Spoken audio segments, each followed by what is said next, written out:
जैसे मान लीजिए कोई बैंकिंग एस्पायरेंट है और उसका एसबीआई पीओ नहीं क्लियर हो पा रहा है, लेकिन फिर भी उसकी प्रिपरेशन काफी अच्छी, तो क्या उसको ये एमबीए के एंट्रेंस एग्जाम में अपीयर होना चाहिए? बिल्कुल होना चाहिए, मतलब क्योंकि आपके पास इतना टाइम तो हुआ कि आप स्ट्रेटेजाइज कर सकते हो कि वो पेपर कैसा है मॉक्स देकर। तो कोर्स ऑलमोस्ट सेम है, आप स्ट्रेटेजी लगाइए, बिल्कुल आप अपियर हुई, हो सकता है आपका क्या एसबीआई पीओ ना हुआ हो, कैट क्लियर हो जाए, क्योंकि hello everyone, welcome to the YouTube channel banker couple. आज हमारे साथ है तेजस शर्मा। इन्होंने अभी कैट 2021 क्लियर किया है और एट प्रेजेंट ये आईआईएम बोध गया में है। इनका परसेंटाइल था 86.58। तो काफी सारे एस्पायरेंट्स जिन्हें ऐसे लगता है कि उनसे कैट नहीं हो पाएगा या उनका बहुत ज्यादा परसेंटाइल आने पे ही हमें आईआईएम मिलता है, तो ये सारे जो मिसकंफ्यूजन्स होते हैं वो हम क्लियर करेंगे तेजस से ही। और स्टार्ट करते हैं तेजस आपके एकेडमिक बैकग्राउंड से। सबसे पहले तो welcome to the YouTube channel. और thank you so much banker Kapoor. तो सबसे पहले आपके एकेडमिक बैकग्राउंड से स्टार्ट करते हैं। क्या आपका एजुकेशनल क्वालिफिकेशन था, क्या क्या परसेंटेज थे, आप एक बार वहां से स्टार्ट कीजिए। ओके, सो टेंथ प्रोबेबली सबका जनरल होता है, तो टेंथ में मेरा 7.2 सीजीपीए था। ट्वेल्थ में मैंने साइंस के लिए ऑप्ट किया था और 63.2 था, सो कंपैरेटिवली मेरा टेंथ और ट्वेल्थ भी काफी लो ही था। इतना कैट के लिए इतना अच्छा गुड प्रोफाइल नहीं माना जाता है। देन मुझे ऐसा लगा कि कंप्यूटर थोड़ा मेरा फील्ड है, तो मैंने बीटेक करने का फैसला लिया in the field of computer science. और वहां पर शायद मैंने अच्छा परफॉर्म किया, तो मेरा ग्रेजुएशन का परसेंटेज 82.8 रहा। Okay. So computer basically as a qualified मैं कंप्यूटर साइंस इंजीनियर हूँ। तो जब इंजीनियरिंग आपने की तो फिर कैसे आपने सोचा कि कैट की प्रिपरेशन करते हैं, कहाँ से डिसाइड किया कि मुझे यही करना है? तो हुआ कुछ ऐसा कि जब मैं इंजीनियरिंग कर रहा था, तो कभी कभी मेरे सामने ऐसे चैलेंजेस आए जिसमें मैनेजमेंट का नॉलेज आपको ज्यादा लगाना पड़ रहा है। जैसे मैं ई सेल के लिए काम करता था, एंटरप्रेन्योरशिप सेल। वहां पर काफी सारे इवेंट को मतलब मैं मैनेज करता था, होस्ट करता था। तो कहीं ना ओके। कहीं मुझे ऐसा लगा ना कि वो जो मेरा डिपार्टमेंट है वो मेरा ईज है, वहाँ मेरा कंफर्ट जोन थोड़ा ज्यादा है। फिर उसके बाद मैं प्रोफेशनल एंकर था, तो मुझे ऐसा लगा कि मेरा कम्युनिकेशन पे कमांड थोड़ा ज्यादा अच्छा है। तो क्यों ना कुछ ऐसा किया जाए कि जहां पर आपका कम्युनिकेशन आपको थोड़ा advantage they.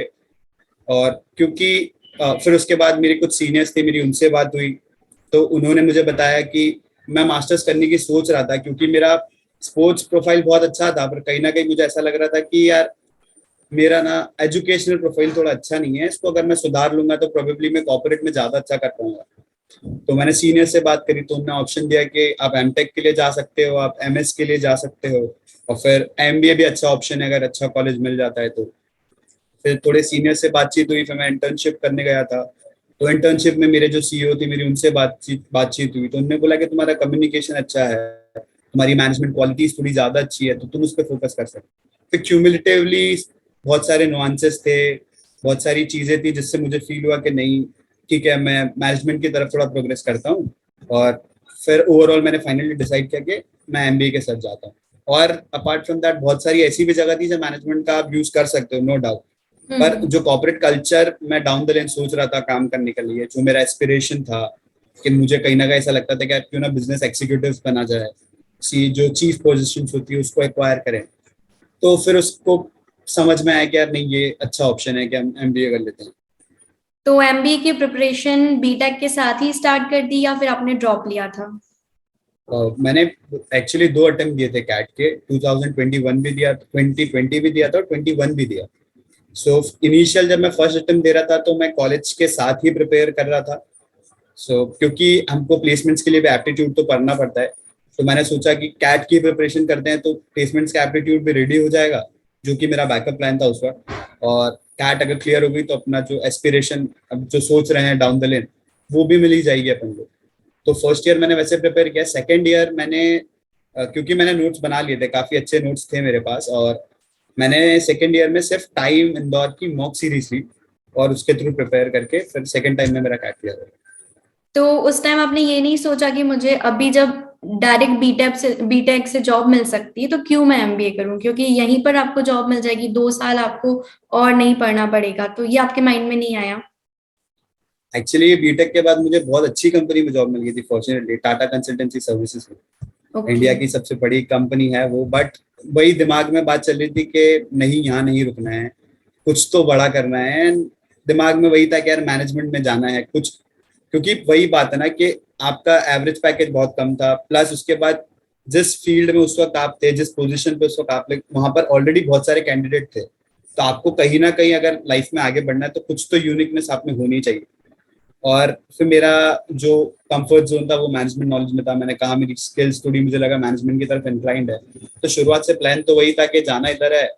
So as a backup plan, क्योंकि coming from a middle class family और आपके मन में ऐसा होता है कि यार अपने एक्सपेंसेस एटलीस्ट अपन उठा सके प्रिपरेशंस के लिए, तो मैंने जॉब स्टार्ट करी। जॉब के साथ साथ मैं प्रिपेयर करता गया, और वर्क फ्रॉम होम था एनवायरनमेंट, तो उसके कारण भी काफी बेनिफिट्स मिले, टाइम थोड़ा ज्यादा मिला। सो हाँ, ये एक क्वेश्चन है जो मैं पूछना चाहूंगी, क्योंकि जैसे आपका तो वर्क फ्रॉम होम था, लेकिन काफी सारी जॉब्स ऐसी होती है जिसका वर्क फ्रॉम होम नहीं होता, तो क्या उनके लिए भी इतना इजी होगा जॉब के साथ मैनेज करना जितना आपके लिए था? जितना मेरे लिए इजी था उतना तो नहीं कह सकते, बट फिर भी बहुत सारे ऐसे एक्सपीरियंस है जो एक्चुअली मैन्युफैक्चरिंग डिपार्टमेंट में थे, सेल्स डिपार्टमेंट में थे, उन्होंने जॉब के साथ भी कैट दिया है।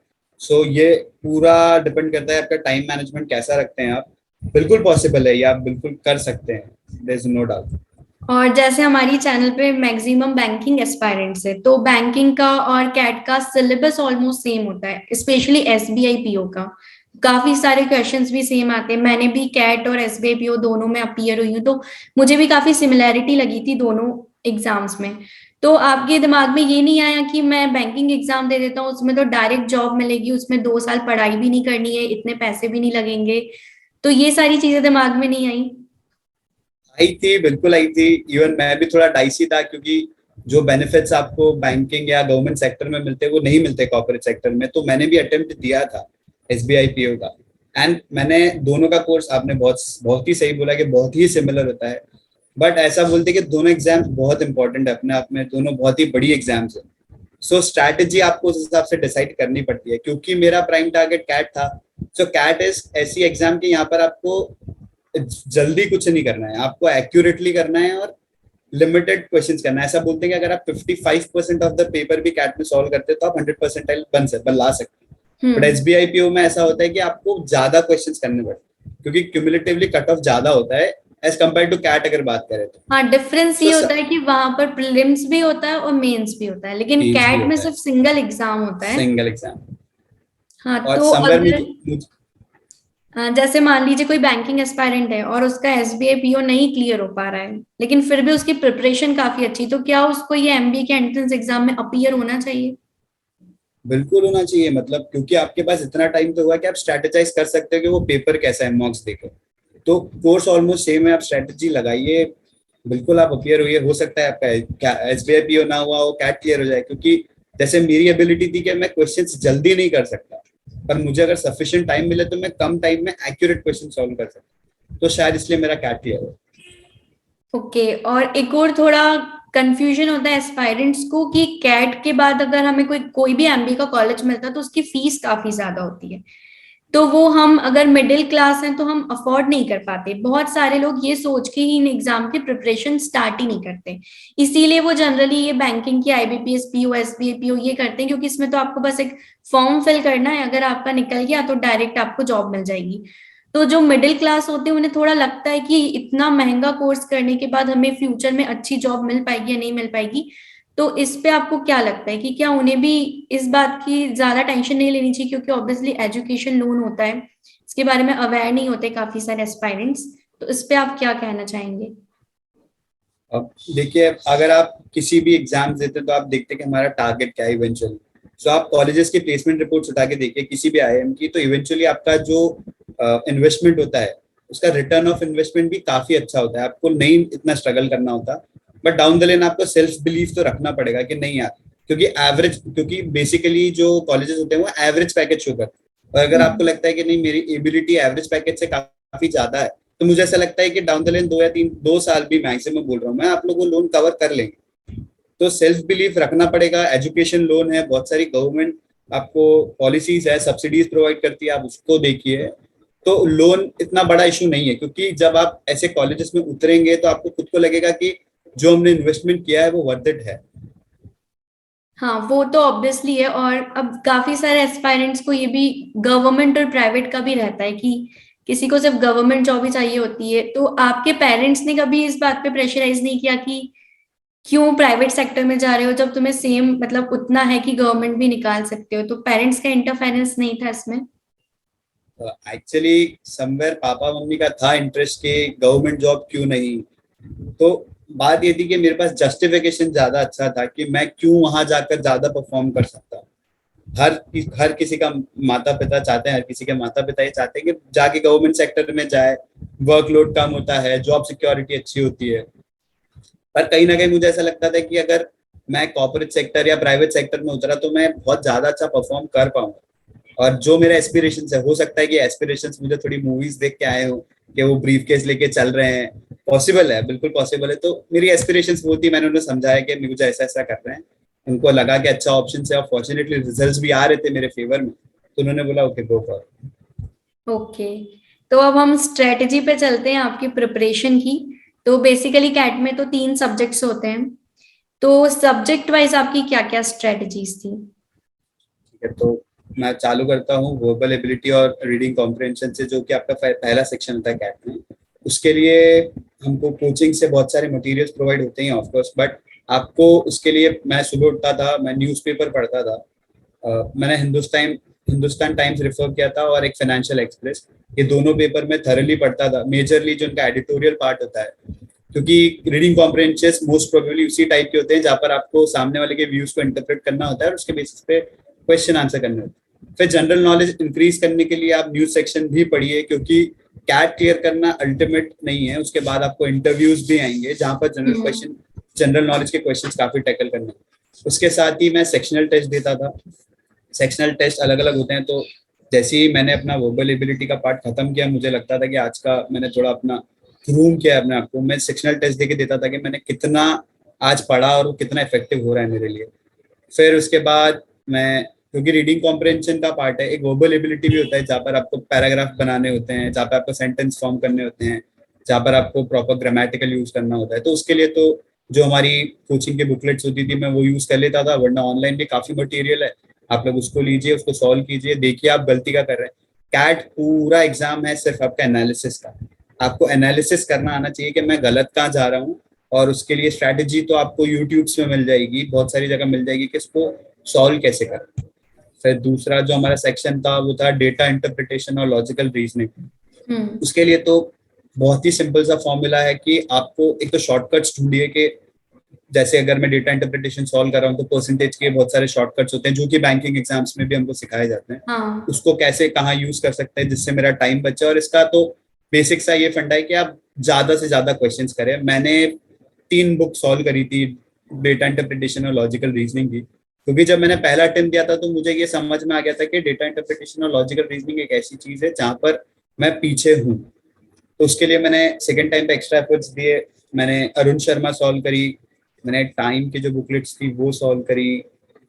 फिर उसके बाद एक आध और बुक्स थी जो मैंने रेफर करी जिसको मैं अभी रिकॉल नहीं कर पा रहा। तो ऐसी 3-4 बुक्स थी जो मैंने सॉल्व करी। जो नेक्स्ट सेशन होता है वो होता है क्वांटिटेटिव एनालिसिस, बेसिकली इसको मैथमेटिक्स होता है। इसके लिए मेरी स्ट्रैटेजी यही थी कि जितने ज्यादा मैं क्वेश्चन सॉल्व कर सकूं, जितने ज्यादा वैरायटी ऑफ क्वेश्चंस मैं सॉल्व कर सकूं, मैं उतने करता था। क्योंकि जब आप कैट देने बैठो तो आपको ऐसा नहीं लगना चाहिए कि क्वेश्चन मैंने देखा नहीं है या इस हम्म। पैटर्न का क्वेश्चन मुझे अभी तक पता ही नहीं है कैसे होता है। मैं वो चाह रहा था, बट बेसिकली मेरी एबिलिटी ये थी कि मैं बहुत ज्यादा क्वेश्चंस नहीं कर सकता था। रैदर मैं एक्यूरेसी पे फोकस करता था। आउट ऑफ 30 क्वेश्चन में पिक करता था कि मैं कितने कर सकता हूँ, मैं उसमें अपना टाइम डिवाइड करता था, और उन क्वेश्चंस में फिर मैं एफिशिएंट होने की कोशिश करता था कि जल्दी जल्दी सॉल्व कर सकूं, ताकि एटलीस्ट दूसरे क्वेश्चंस को मैं एक अटेम्प्ट दे सकूं। वो मेरी क्वांट की स्ट्रेटेजी रहती है। तो जैसे मॉक टेस्ट की बात करें तो मॉक टेस्ट काफी हेल्प करते हैं। सिर्फ अगर आपने एक बार कंसेप्ट क्लियर कर ली और अगर मॉक टेस्ट नहीं दिए तो फिर काफी डिफिकल्ट हो जाता है।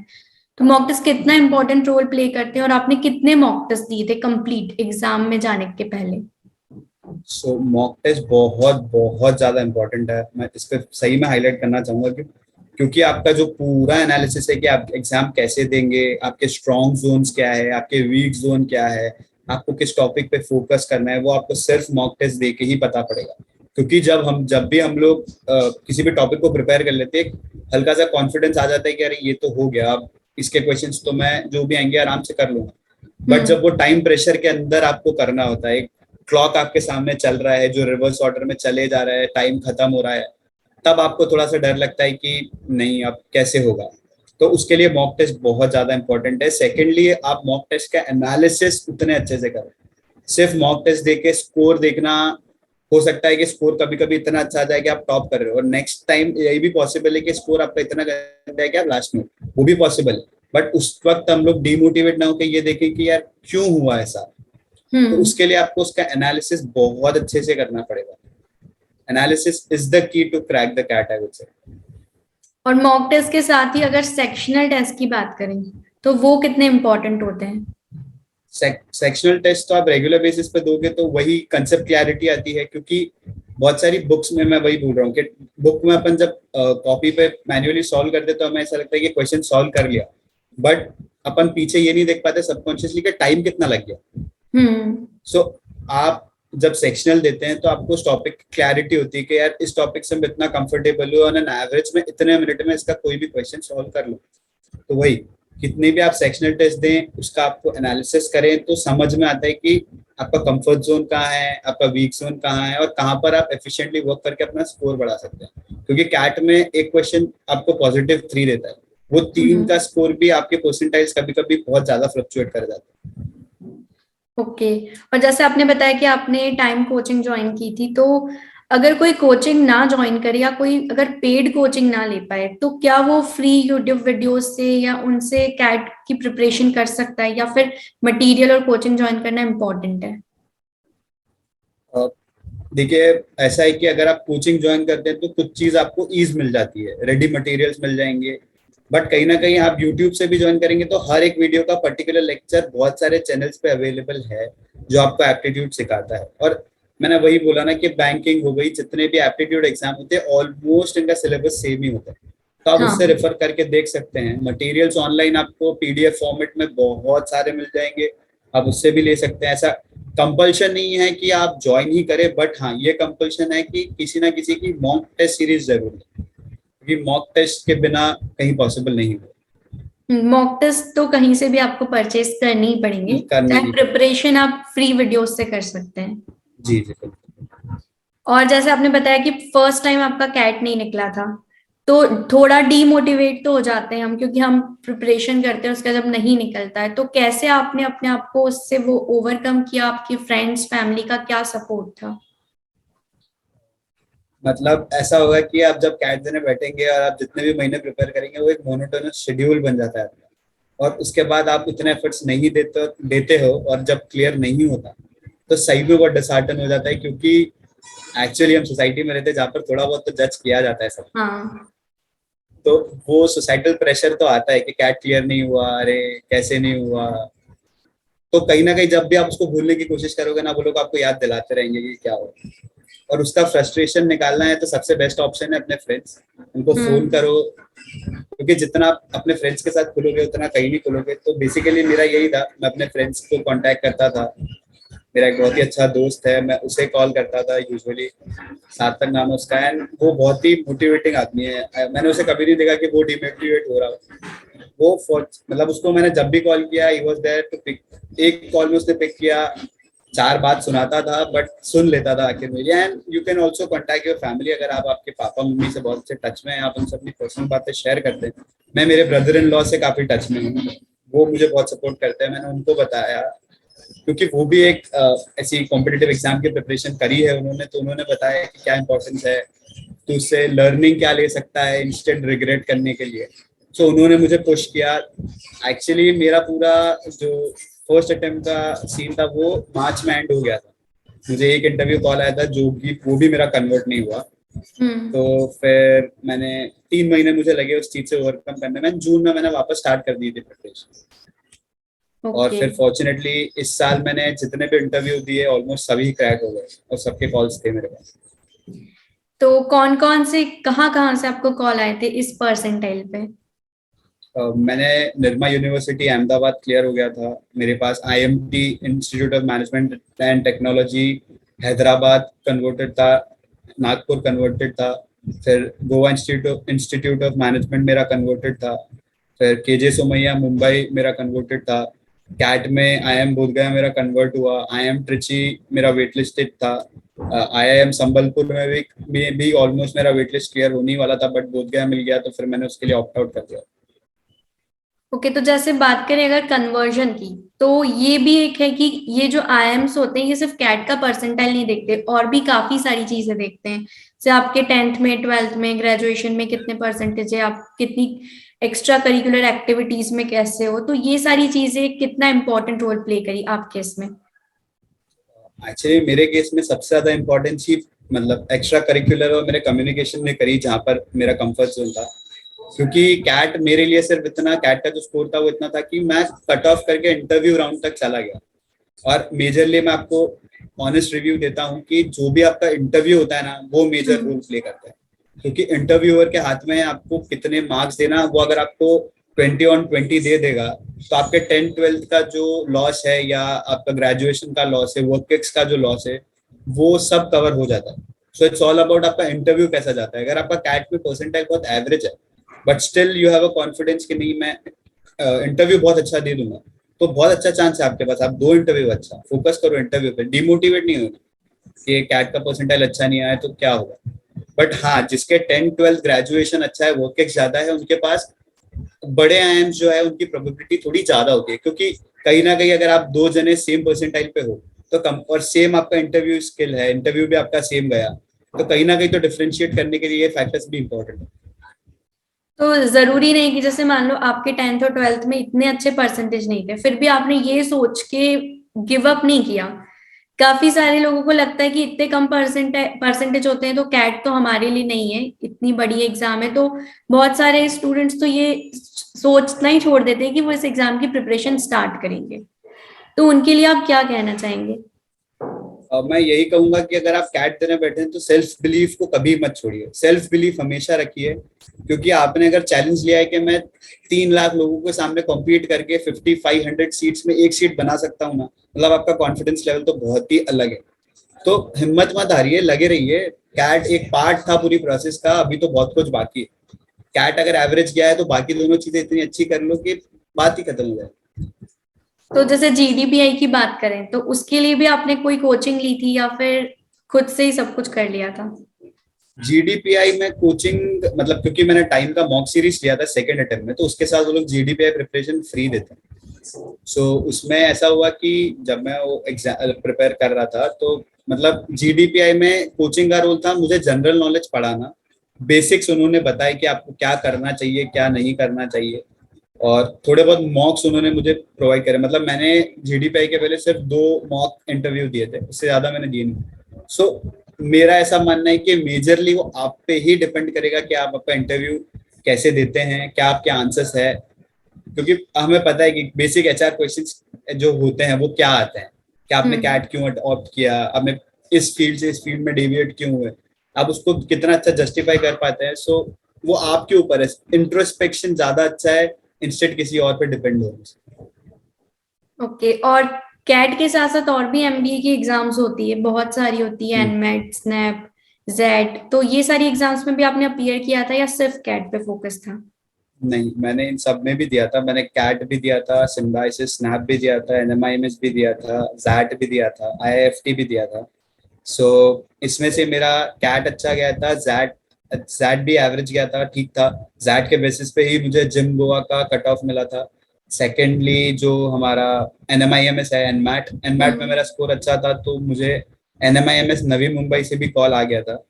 और बैंगलोर के लिए मैं वेट लिस्टेड था, सो वेट लिस्ट ऐसा था कि मैं क्लियर कर जाता अगर मैं जाता उसके लिए। फिर आपने ये क्यों चूज किया, जैसे क्योंकि शायद नारसी मुंजी मुंबई तो काफी अच्छा कॉलेज है, हम्म। तो लेकिन ऐसा होता है ना कि आईआईएम अगर आपको मिल रहा है तो काफी सारे एस्पायरेंट्स को लगता है कि बेनिफिट्स। नहीं, आईआईएम एक ब्रांड है, मतलब आईआईएम का नाम काफी, जैसे बोधगया का सुनने में आया कि अभी अभी ओपन हुआ है ना, ये ज्यादा पुराना हम्म। आईआईएम नहीं है। ज्यादा पुराना नहीं। तो और आपने एक्चुअली बताया कि निरमा में भी आपका हुआ था, तो निरमा भी काफी अच्छा कॉलेज है, तो फिर आईआईएम क्यों चूज किया? देखिए, मतलब इसको अगर हम इंजीनियरिंग टर्म्स में कन्वर्ट करें तो प्राइवेट कॉलेजेस भी अच्छे हैं, बट IITs है। हाँ। और एक्चुअली मेरे साथ ऐसा था कि मैंने बताया मेरा एजुकेशन प्रोफाइल इतना अच्छा नहीं था, तो मुझे ऐसा था कि एक ऐसे कॉलेज से पास आउट होना है जहाँ पर एटलीस्ट मेरी ब्रांड वैल्यू बढ़े। हम्म। मुझ में स्किल्स थी, टैलेंट था, बट पेपर पे, ऑन पेपर लोग बोलते हैं ब्रांड वैल्यू, तो ब्रांड वैल्यू कैलकुलेट करने के लिए मुझे था कि यार एक ऐसे कॉलेज से पास आउट होना है जिसकी ब्रांड वैल्यू बहुत अच्छी हो। एनएमआईएमएस मुंबई बहुत अच्छा कॉलेज है, नो डाउट, पर मुझे मिला था नवी मुंबई, और ओके। कंपैरेटिवली जो आईआईएम बोध गया है उसको, now it is known as the enlightening IIM, उसका ग्रोथ बहुत अच्छा है। तो ऐसा था कि अगर जब एक कॉलेज की ग्रोथ बढ़ रही है और उसकी ब्रांड वैल्यू बढ़ाने में आपका भी कंट्रीब्यूशन होगा, सो उससे अच्छी बात क्या हो सकती है, इसलिए मैंने सोचा कि Indian institute of management opt करते हैं। ओके। और अब जैसे पेपर अगर अटेम्प्ट करने की बात करें तो कुछ एस्पायरेंट्स ऐसे होते हैं जिनने प्रिपरेशन तो बहुत अच्छे से की होती है, लेकिन उनको एग्जाम हॉल में जाने के बाद बहुत ज्यादा डर लग जाता है या बहुत स्ट्रेस्ड हो जाते हैं। तो जो पेपर अटेम्प्टिंग स्ट्रेटेजी थी वो क्या थी आपकी, कैसे आपने वहां पे अपना स्ट्रेस मैनेज किया था? तो मैंने जैसे बताया कि आपको मेरे ब्रदर इन लॉ बहुत सपोर्टिव थे, उन्होंने मुझे एक आइडिया दिया था कि जब भी स्ट्रेस में आओ ना, मेडिटेशन करो। और कैट में आपका स्ट्रेस लेवल अलग इसलिए हो जाएगा क्योंकि आपको एटलीस्ट आधा घंटा पेपर के पहले आपको अंदर बुला लेंगे, आधा घंटा या शायद एक घंटा पहले आपको पेपर के अंदर अंदर बुला लेंगे एग्जाम हॉल में, और आपको आपके सारे कॉम्पिटिटर्स आसपास दिखते हैं। तो हम्म। सबसे पहले मेरा यही फोकस होता था कि अपने माइंड को कैसे मैं कंपोज रखूं। मैं प्रोबेबली ऐसा मेडिटेशन करता रहता था। मैं मेडिटेशन इन द सेंस आंख बंद करके नहीं, ऑफ कोर्स, पर कंसंट्रेशन प्रॉपर स्क्रीन पे होता था। मैं सोचता था कि आसपास कुछ नहीं है। टोटल 5500 सीट्स है आईआईएम्स में, अब मुझे सिर्फ एक सीट चाहिए। और उस तरह से आपको पॉजिटिवली अपने आप को मोटिवेट लगातार करना पड़ेगा, क्योंकि मोटिवेशन उस काफी इम्पोर्टेंट है। काफी इंपॉर्टेंट, क्योंकि अगर आप उस वक्त पैनिक कर गए तो प्रोबेबली नेक्स्ट 2 घंटा, हमारे टाइम कैट हाँ 2 घंटे की थी, सो उस वक्त फिर आप फ्रीक आउट हो जाओगे तो पूरा आपका प्रिपरेशन पे पानी फिर जाओगे।